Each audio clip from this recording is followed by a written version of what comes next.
بسم الله الرحمن الرحيم نحمده ونصلي ونسلم على رسوله الكريم اما بعد رمضان المبارک میں فجر میں اسلامی عقائد کا بیان ہوتا ہے۔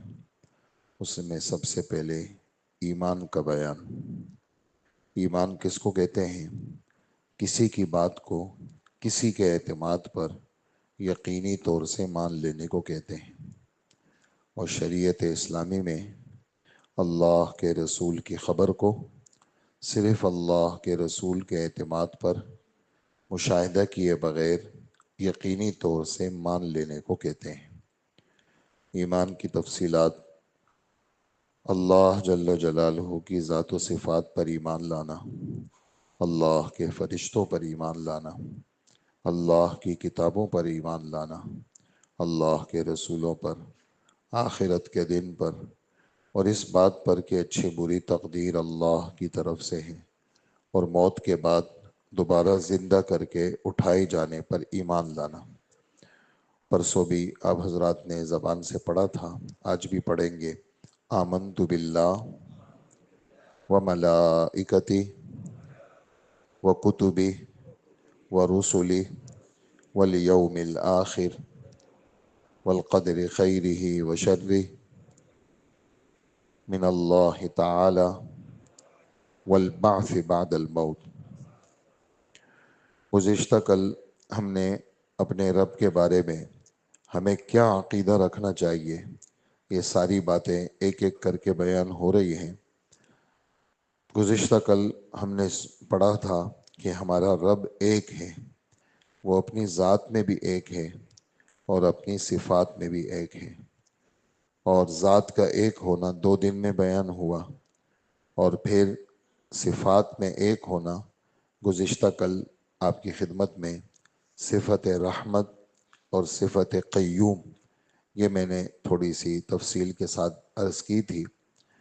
اور دوسرا، اللہ جل جلالہ میں اچھی صفات کامل طور پر موجود ہیں، جو کبھی بھی نہیں بدلیں گی اور کبھی بھی ختم نہیں ہوں گی۔ جتنی صفات ہیں وہ سب ہمارے رب میں کامل طور پر موجود ہیں، جو کبھی بدلیں گی بھی نہیں، ختم بھی نہیں ہوں گی۔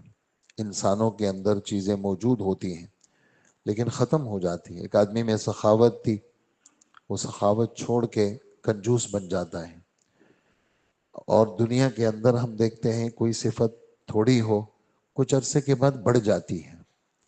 اللہ پاک ایسے نہیں ہے۔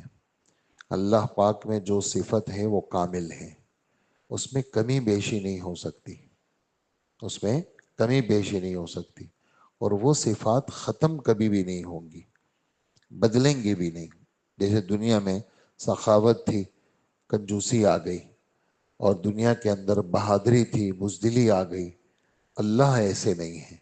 اللہ میں جتنی صفات ہیں وہ ساری کامل ہیں، وہ ختم بھی نہیں ہوں گی اور بدلیں گی بھی نہیں۔ واضح سی بات ہے اور سادی سی بات ہے۔ تیسرے یہ ہے کہ اللہ جیسا کوئی نہیں ہے۔ 25ویں پارے کی آیت ہے یہ، لیس کمثلہ شیء۔ اللہ جیسا کوئی نہیں ہے، ذات میں بھی اللہ جیسا کوئی نہیں، صفات میں بھی اللہ جیسا کوئی نہیں۔ ہر چیز کی ابتدا ہے، اللہ کی ابتدا نہیں ہے۔ اور دنیا، انسان اور جنات کے علاوہ ہر چیز کی انتہا ہے۔ انسان ابتدا نہیں ہے، لیکن ایسا ہے کہ انتہا نہیں ہے۔ ابتدا ہے، انتہا نہیں ہے۔ یہ انسان پہلے نہیں تھا لیکن ختم کبھی نہیں ہوگا۔ اگر جنتی ہے تو ہمیشہ جنت میں جائے گا، اور اگر کافر ہے، دوزخی ہے، تو ہمیشہ دوزخ میں رہے گا۔ لیکن اللہ جل جلالہ وہ کیا ہے؟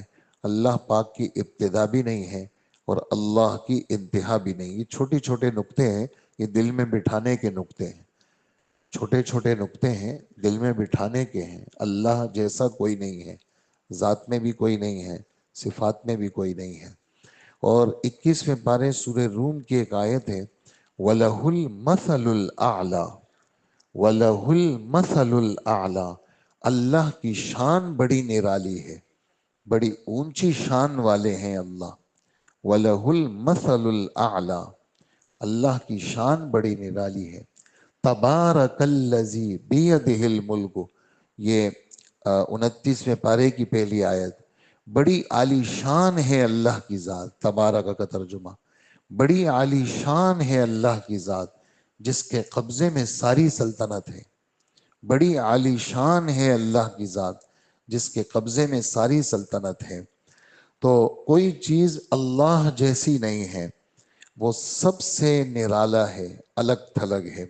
وہ مخلوق جیسے ہاتھ، پاؤں، ناک، کان، شکل و صورت سے پاک ہے۔ قرآن میں ذکر ہے اللہ کا ہاتھ لوگوں کے ہاتھ کے اوپر ہے، لیکن اس سے یہ والا ہاتھ مراد نہیں ہے جو ہمارے اعضاء والا ہاتھ ہے، یہ مراد نہیں ہے۔ چونکہ اللہ کی قدرت کو بتانا ہے تو اللہ کی قدرت کے لیے الگ سے لفظ لائیں گے تو ہمیں سمجھ میں نہیں آئے گا، اس لیے اللہ کی قدرت کو بتانے کے لیے وہ ہاتھ کا لفظ آیا۔ لیکن یہ ہاتھ سے یہ ہاتھ مراد نہیں ہے، بلکہ قدرت مراد ہے اس سے۔ کیا مراد ہے اس سے؟ قدرت۔ ید اللہ، اللہ کا ہاتھ لوگوں کے ہاتھوں کے اوپر ہے، یعنی اللہ جل جلالہ حاوی ہیں، اللہ بڑے ہیں، اللہ پاک کی قدرت لوگوں کی قدرتوں کے اوپر ہے، اللہ حاوی ہے ہر لحاظ سے۔ جو اور اسی طرح ہمارے رب کے لیے کچھ چیزیں ایسی استعمال ہوئی ہیں جو ان کے شان کے لائق نہیں ہیں، لیکن وہ استعمال اس لیے ہوئی ہے کہ ہمارے لیے الگ لفظ اگر لاتے تو ہم انسان نہیں سمجھ سکتے، اس لیے وہ الفاظ لے کے آئے ہیں جو ہماری سمجھ میں آ جائے، ورنہ اس کا اپنا وہ والا ترجمہ وہ مراد نہیں ہو سکتا۔ یہ بات میری ذاتی نہیں ہے، یہ جتنے حضرات گزرے ہیں، صحابہ، انبیاء اور مفسرین، محققین، وہ سب یہی بات کہتے ہیں کہ اللہ جل جلالہ انسانی جسم جیسے اعضاء سے اللہ پاک پاک ہے۔ اچھا، امام مالک رحمۃ اللہ علیہ اس کو یوں بیان کرتے ہیں، کہتے ہیں کہ اللہ کا ہاتھ تو ہے لیکن ہمارے ہاتھ جیسا نہیں ہے، اللہ کے کان تو ہیں لیکن ہمارے جیسے نہیں ہیں، اللہ کی آنکھیں دیکھنے کا تو ہے، ہمارے جیسا نہیں ہے۔ لہٰذا اللہ جل جلالہ کی یہ جتنی بھی چیزیں ہیں اس کی کیفیت ہمیں معلوم نہیں ہے، اس کی کیفیت، اور اس کی کیفیت کے اندر گھسنا امام مالک فرماتے ہیں یہ بدعت ہے، گناہ ہے۔ یہ کیا ہے؟ بدعت ہے، گناہ ہے۔ لہٰذا اللہ کے لیے یہ سب چیزیں ہیں لیکن ہمارے آپ جیسے نہیں ہیں۔ ہم دیکھنے میں آنکھ کے محتاج ہیں، اللہ جل جلالہ اس جیسی آنکھ کے بغیر دیکھتے ہیں۔ ہم سننے میں کانوں کی سماعت کے محتاج ہیں، لیکن اللہ جل جلالہ سنتے ہیں لیکن اس کے محتاج نہیں ہیں۔ ہم بولنے میں زبان کے محتاج ہیں، اللہ جل جلالہ احتیاج سے پاک ہے، وہ کسی بھی مسئلے میں کسی بھی محتاجی سے پاک ہے۔ ہم ہر مسئلے میں محتاج ہیں، ہم سونے میں ان کے محتاج، جاگنے میں ان کے محتاج، ہم چلنے میں ان کے محتاج، ہم کھڑا ہونے میں ان کے محتاج، ہم بیٹھنے میں محتاج، ہم ہر چیز میں، چونکہ ہم تو ہے ہی ضعیف۔ کل رات کو گزشتہ 5ویں پارے کے دوسرے صفحے پہ ایک ٹکڑا ہے، ہمارے رب نے ہمارے بارے میں کہا کیا؟ وَخُلِقَ الْإِنسَانُ ضَعِيفًا، انسان تو بڑا کمزور پیدا کیا گیا ہے، ہر چیز میں کمزور۔ پیشاب بند ہو جائے تو کوئی کھلوا نہیں سکتا، اور اگر جاری رہے کوئی بند نہیں کر سکتا۔ بھئی پخانہ نہیں ہو رہا تو کوئی کروا نہیں سکتا، جاری رہے تو کوئی بند نہیں کر سکتا۔ انسان کا یہ جو دماغ اور اس کے اندر جو ذرات ہیں ان سب چیزوں پہ اللہ کا کنٹرول ہے، تو یہ انسان جز میں اللہ کا محتاج ہے، اور اللہ کسی چیز میں کسی مخلوق کے محتاج نہیں ہے۔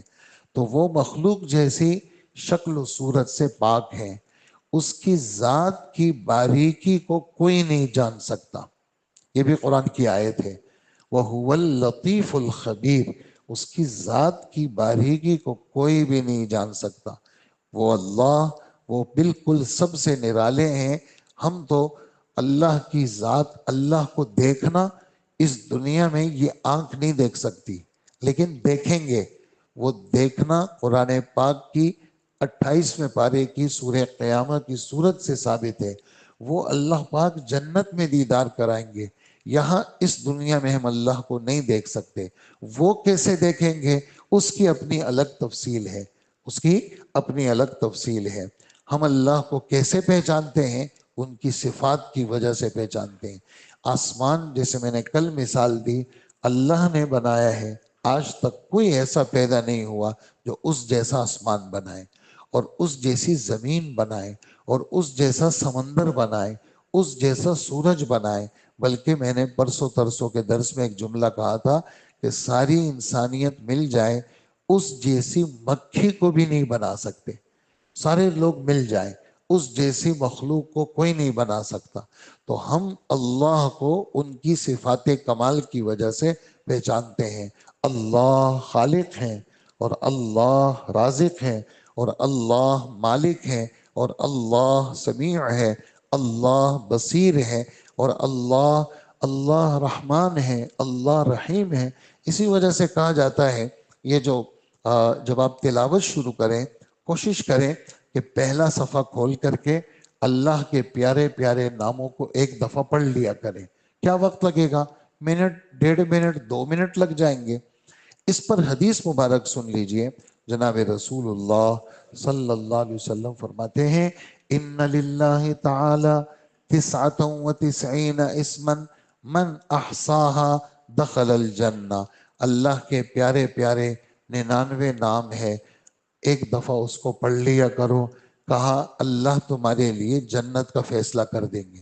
یہ تو فضیلت ہو گئی، لیکن جب آپ پڑھیں گے نا تو ان ناموں کے جو مفہوم ہے وہ اللہ دل میں بٹھائیں گے۔ اسی وجہ سے کہتے ہیں کلمہ پڑھتے رہو، بار بار پڑھو پڑھو پڑھو پڑھو۔ بھئی کیوں پڑھیں؟ کیوں رٹا لگائیں؟ کہا اس لیے رٹا لگاؤ تاکہ اس کلمے کی حقیقت تمہارے دل میں بیٹھ جائے۔ کہ جی اللہ کا نام بار بار کہو، اللہ اللہ اللہ اللہ اللہ۔ کیوں کہو؟ تاکہ اللہ کی محبت تمہارے دلوں میں راسخ ہو جائے اور اندر داخل ہو جائے۔ بھئی بار بار قرآن کا رٹا لگاؤ۔ بھئی کیوں لگائیں؟ کہ اس لیے کہ قرآن اللہ کا کلام ہے، جب تم بار بار اس کو پڑھو گے تو قرآن کی محبت وہ اللہ پاک تمہیں نصیب فرمائیں گے۔ تو ہم اللہ کو پہچانتے ہیں اللہ کی صفات کمال کی وجہ سے۔ وہ اللہ خود بخود ہمیشہ سے ہے، یعنی اللہ کو کسی نے پیدا نہیں کیا۔ اس میں ایک حدیث مبارک آپ کو سناؤں گا، جناب رسول اللہ صلی اللہ علیہ وسلم فرماتے ہیں، تم میں سے کسی کے پاس شیطان آتا ہے اور شیطان سوالات کرتا ہے تمہیں گمراہ کرنے کے لیے۔ وہ تم سے پوچھتے ہیں آسمان کس نے بنایا؟ تم کہو گے اللہ نے بنایا۔ وہ کہے گا زمین کس نے بنائی؟ تم کہو گے اللہ نے بنائی۔ وہ کہے گا درخت کس نے بنائے؟ تم کہو گے اللہ نے بنایا۔ وہ کہے گا یہ سمندر کس نے بنایا؟ تم کہو گے اللہ نے بنایا۔ پہاڑ کس نے بنائے؟ تم کہو گے اللہ بنایا۔ وہ سوالات چلتے چلتے چلتے یہاں تک شیطان پہنچ جائے گا کہ وہ کہے گا اللہ کو کس نے بنایا؟ کہہ رہے ہیں جب شیطان یہاں تک پہنچ جائے تو رک جاؤ اور کیا کہو؟ اعوذ باللہ من الشیطان الرجیم۔ الٹی طرف اگر تھوکنے کا موقع ہو تھوک دو، اور اگر تھوکنے کا موقع نہ ہو تو تھوک جیسی شکل بنا لو تاکہ شیطان بھاگ جائے تم سے۔ اس لیے کہ وہ سوالات کرتے کرتے اللہ تک پہنچتا ہے کہ اللہ کو کس نے بنایا۔ تو ہمارے دل کی آواز ہو کہ اللہ کو کسی نے نہیں بنایا، اللہ خود بخود ہمیشہ سے ہے اور اللہ ہمیشہ رہیں گے۔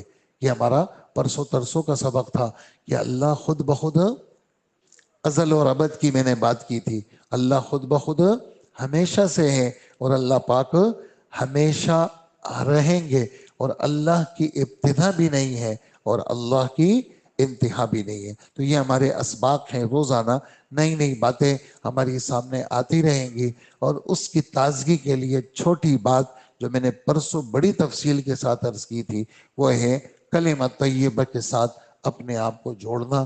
100 دفعہ صبح پڑھ لیا، 100 دفعہ دوپہر میں پڑھ لیا، 100 دفعہ رات میں پڑھ لیا۔